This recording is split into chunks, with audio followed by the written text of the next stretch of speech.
பிரியமானவர்களே, இயேசு கிறிஸ்துவின் இணையற்ற நாமத்தில் உங்களை வாழ்த்துகிறேன். இந்த மன்னாற்றுடே என்ற டெய்லி பாட்காஸ்டை கேட்கிற உங்கள் ஒவ்வொருவரையும் கர்த்ததாமே ஆசிர்வதிப்பாராக. 1 யோவான் 2வது அதிகாரம் 2வது வசனம் இப்படியாய் கூறுகிறது: நம்முடைய பாவங்களை நிவர்த்தி செய்கிற கிருபாதார பலி அவரே. நம்முடைய பாவங்களை மாத்திரமல்ல, சர்வலோகத்தின் பாவங்களையும் நிவர்த்தி செய்கிற பலியாயிருக்கிறார் என்பதாக. கிருபாதார பலியான இயேசு, Jesus Christ is the atoning sacrifice என்ற தலைப்பின் கீழ் இன்றைய மன்னாவை தியானிக்கப் போகிறோம். இயேசு சர்வலோகத்தின் பாவங்களை நிவர்த்தி செய்கிற கிருபாதார பலியாக கல்வாரி சிலுவையில் தன் ஜீவனை கொடுத்தார். கிருபாதார பலி என்பதன் பொருள், நம்மால் பாதிக்கப்பட்டு நம்மேல் கோபமாய் காணப்படுபவரை சமாதானப்படுத்தி திருப்திப்படுத்தி அவரோடு ஒப்புரவாகுதலாகும். பிதாவாகிய தேவன் மகாபரிசுத்தம் உள்ளவர், பாவங்களை பாராத சுத்த கண்ணன். மனுக்குலத்தின் பாவங்களின் நிமித்தம் நம்மே அவர் கோபமாக காணப்பட்டு நம்மை அழிக்க சித்தம் கொண்ட வேளையில் இயேசு கல்வாரி சிலுவையில் கிருபாதார பலியாக தன் ஜீவனை கொடுத்து அந்த ஒரே பலிய நிமித்தம் பிதாவாகிய தேவனை சமாதானப்படுத்தி நம்மோடு ஒப்புரவாக்கினார். உதாரணமாக, இஸ்ரவேல் ஜனங்களின் வனாந்திர பிரயாணத்தில் மோசே சீனாய் மலையிலிருந்து இறங்கி வர தாமதிக்கிறதை அவர்கள் கண்டபோது அவர்கள் ஆரோனிடத்தில் கூட்டம் கூடி, எகிப்து தேசத்திலிருந்து எங்களை அழைத்து கொண்டு வந்த அந்த மோசேக்கு என்ன சம்பவித்ததோ அறியோம். ஆதலால் நீர் எங்களுக்கு முன் செல்லும் தெய்வங்களை உண்டு பண்ணும் என்றார்கள். அதற்கு ஆரோன், உங்கள் மனைவிகள், குமாரர்கள், குமாரத்திகளுடைய காதுகளில் இருக்கிற பொன்னணிகளை கழற்றி என்னிடத்தில் கொண்டு வாருங்கள் என்றான். ஜனங்கள் எல்லாரும் தங்கள் காதுகளில் இருந்த பொன்னணிகளை கழற்றி ஆரோனிடத்தில் கொண்டு வந்தார்கள். அவர்கள் கையிலிருந்து அவன் அந்த பொன்னை வாங்கி சிற்ப கருவியினால் கருப்பிடித்து ஒரு கன்றுக்குட்டியை ஆரோன் வார்ப்பித்தான். அப்பொழுது ஜனங்கள், இஸ்ரவேலரே, உங்களை எகிப்து தேசத்திலிருந்து அழைத்து கொண்டு வந்த உங்கள் தெய்வங்கள் இவைகளே என்று கூறி தகன பலிகளையும் சமாதான பலிகளையும் செலுத்தினார்கள். அப்பொழுது தேவனுடைய கோபம் அவர்கள் மேல் பற்றி எறிந்தது. எகிப்தின் அடிமைத்தனத்திலிருந்து விடுவித்து பார்வோனையும் அவன் ஜனங்களையும் 10 வாதைகளால் வாதித்து தன் வல்லமையுள்ள கரத்தினாலும் ஓங்கிய புயத்தினாலும் விடுவித்த தன்னை மறந்து பொன் கன்றுக்குட்டியை ஆராதித்த ஜனங்கள் மேல் கர்த்தர் உக்கிர கோபம் கொண்டார். அவர் மோசேயை பார்த்து, இவர்களை அழித்து உன்னை ஒரு பெரிய ஜாதியாக்குவேன் என்றார்.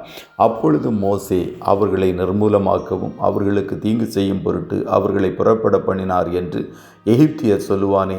உம்முடைய கோபத்தின் உக்கிரத்தை விட்டு திரும்பி உமது ஜனங்களுக்கு தீங்கு செய்யாதபடிக்கு அவர்கள் மேல் பரிதாபம் கொள்ளும்.